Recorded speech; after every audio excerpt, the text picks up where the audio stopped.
Nouveau numéro de Reporter sur France 24. On part aux États-Unis où la barre symbolique des 100 000 morts du Covid-19 a été franchie. Là-bas, et particulièrement dans le sud, le confinement imposé s'est heurté à des oppositions très fortes. Dans ce pays qui incarne, plus que tout autre, la liberté individuelle, l'interdiction de circuler, d'aller à l'église ou de se rendre sur une plage a déclenché des manifestations au nom de la Constitution qui reconnaît comme un droit fondamental à tout Américain la liberté de se mouvoir. On retrouve à Miami Manon Hurtel. Dans le reportage que vous avez réalisé, Manon, vous vous êtes focalisée sur la Floride et la Louisiane. Pourquoi ? Bonjour. Oui, ce qui est intéressant de comparer, c'est qu'en Floride, le gouverneur républicain Ron DeSantis a été l'un des derniers à ordonner la fermeture des commerces sous la pression du gouvernement fédéral. Donc en fait, les manifestants savent qu'il est de leur côté et ils donnent de la voix non pas contre lui, mais contre le pouvoir fédéral. Alors qu'en Louisiane, c'est différent. Les pasteurs affrontent, eux, leur gouverneur démocrate au nom de la liberté religieuse. Et ils frustrent ainsi ces efforts déployés pour maintenir la santé publique et imposer une distanciation sociale conformément aux directives fédérales. Donc dans les deux cas de figure, on voit que les habitants se rebellent contre les mesures prises et la couleur politique de leur gouverneur n'a pas d'importance. Alors Manon, on va regarder votre reportage et puis on se retrouve juste après. Le virus de la fracture. C'est un reportage signé donc Manon Hurtel et Sophie Prisoni.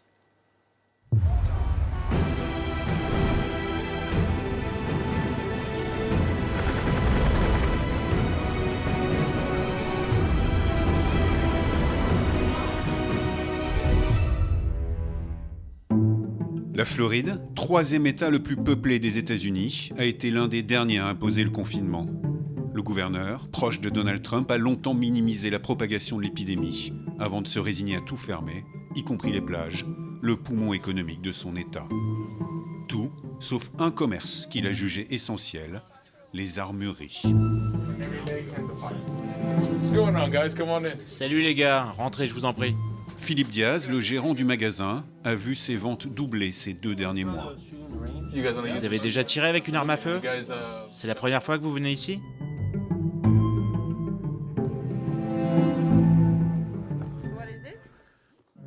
Ça, c'est toutes mes ventes réalisées depuis mars et avril, depuis que la crise du coronavirus a commencé.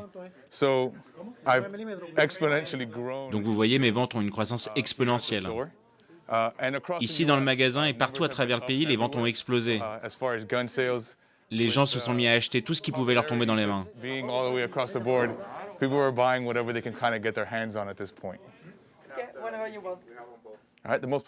L'arme que je vends le plus, mon best-seller, c'est ce fusil à pompe. Tu armes et c'est bon.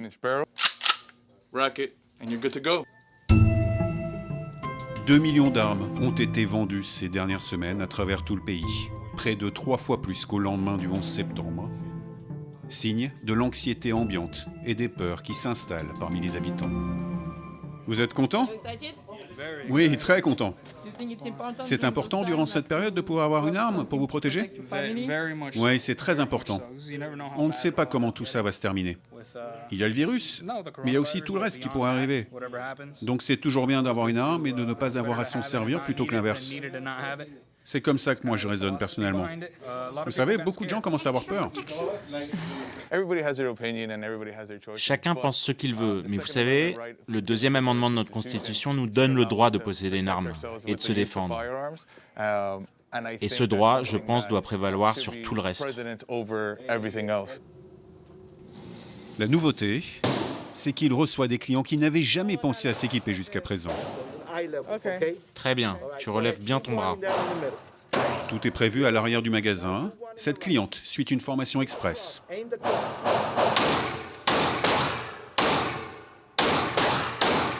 Parce qu'en ce moment, c'est n'importe quoi.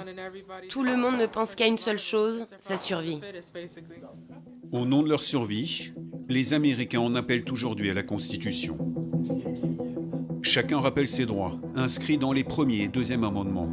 La liberté de porter des armes, de se protéger, de circuler. Des droits mis à mal par les mesures d'urgence anti-Covid. Partout dans le pays ces dernières semaines, des manifestations demandant la levée des mesures de confinement se sont multipliées. Dans le Maryland, le New Hampshire, le Texas. Nous avons le droit de travailler, de voyager, de nous réunir, scandent-ils. Il faut relancer l'économie, c'est le mot d'ordre. En Floride, c'est une vidéo publiée il y a 3 semaines qui a mis le feu aux poudres. Salut, tu vas faire quoi? Je m'appelle Kimberley et je vais montrer à tout le monde qu'on est libre dans ce pays. La plage n'appartient pas à l'État et encore moins au maire de cette ville. Elle a décidé de se baigner malgré l'interdiction de se rendre sur les plages de Miami.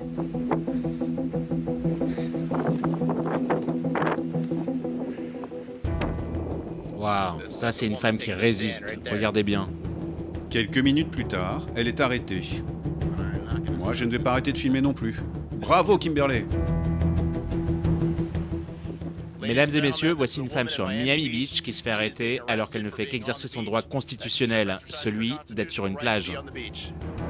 La vidéo est devenue virale, 700 000 vues en quelques heures. But sir, I need to get this on video for her. L'homme derrière la caméra, qui a filmé toute la scène, c'est lui, Chris Nelson, un agent de sécurité qui se présente comme journaliste citoyen et qui a lancé son podcast baptisé pour la réouverture de l'Amérique. Ça c'est mon petit studio, j'ai un micro, une caméra, des écrans et j'adore la vue sur la mer. Et voici une de mes pancartes, celle que j'embarque avec moi dès que je vais manifester. Il reprend contact justement ce matin avec Kimberley et son avocat. La jeune femme est sous le coup de plusieurs chefs d'accusation, dont celui de trouble à l'ordre public. Elle risque jusqu'à 2 ans de prison. Dieu nous a donné cette plage, notre droit de se baigner et de profiter des vertus de la mer. C'est pas le gouvernement qui nous l'a donné, c'est Dieu. Et maintenant, vous savez ce qui se passe? On est en train de nous retirer ce droit offert par Dieu, la création de Dieu. Et c'est injuste. Les gens sont prêts à se battre, à assumer les conséquences judiciaires.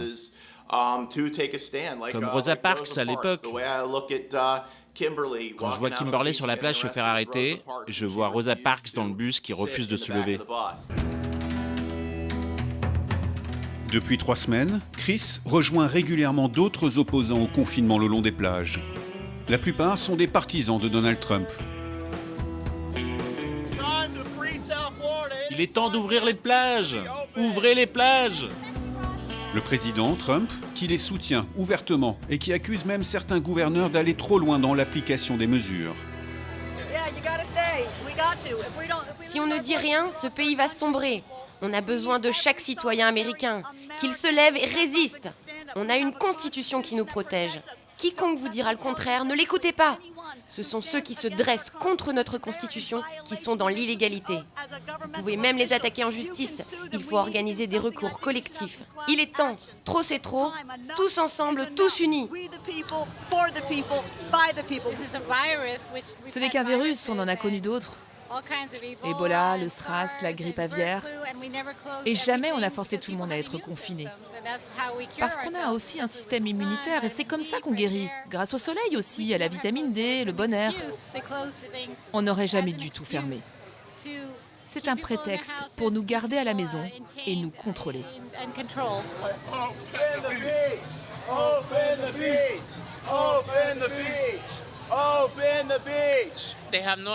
Franchement, ils ne savent pas de quoi ils parlent.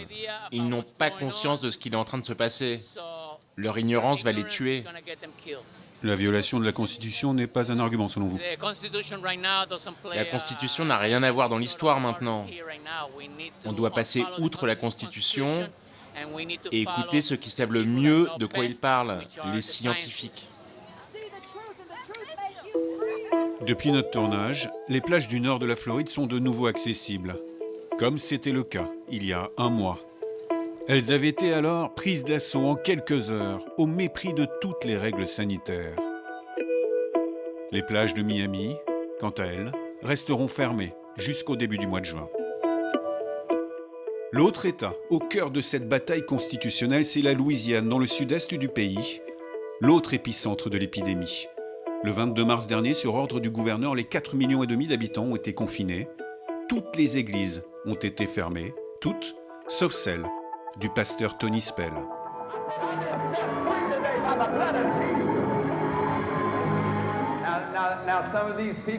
Je suis libre de faire ce que je veux, comme Jésus.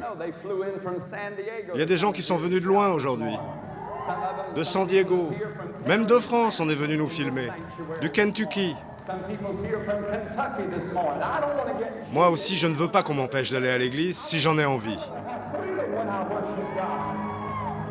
Cet évangélique ultra-conservateur a maintenu ses cérémonies malgré les interdictions de rassemblement. Des centaines de fidèles réunis à chaque fois sans masque ni mesure de distanciation sociale. Il a fait valoir le premier amendement de la Constitution qui garantit la liberté de culte. La Constitution contre la décision de fermeture du gouverneur démocrate de l'État de Louisiane. En tout, il aura tenu 6 messes en toute illégalité, ce qui lui aura valu d'être arrêté puis placé en garde à vue. Ironie de l'histoire, il est ressorti libre pour éviter une possible contamination derrière les barreaux. Il sera jugé cet été et risque 3 ans d'emprisonnement. En attendant, il continue ses prêches aux grandes dames des habitants du comté. Ça, c'est pour les paroissiens. Et ce côté, c'est pour ceux qui passent en voiture. Moi, je pense qu'il met en danger toute notre communauté et toutes les personnes des alentours. 5 paroisses en tout viennent ici pour l'écouter. Ça attire beaucoup de monde. Moi, j'en connais qui sont dans mon quartier et je ne veux pas qu'ils me contaminent, qu'ils me ramènent ce virus. C'est très contagieux. Le jeu n'en vaut pas la chandelle. Moi, ça me fait très peur. Le pasteur Tony Spell reste droit dans ses bottes. Il n'existe aucun risque de contamination durant ces messes. Le problème est ailleurs, selon lui.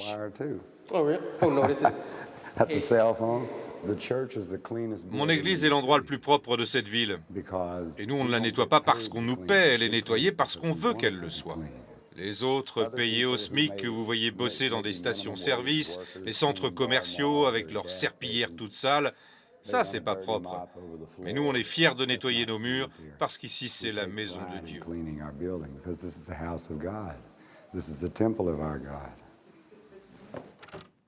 Voilà mon bureau. Depuis sa garde à vue, il a maintenu ses messes sans rien changer à ses habitudes, convaincu d'être dans son bon droit. Le président Donald Trump veut rouvrir le pays, mais il a été pris en otage par les médecins qui n'ont pas les mêmes intérêts pour le pays.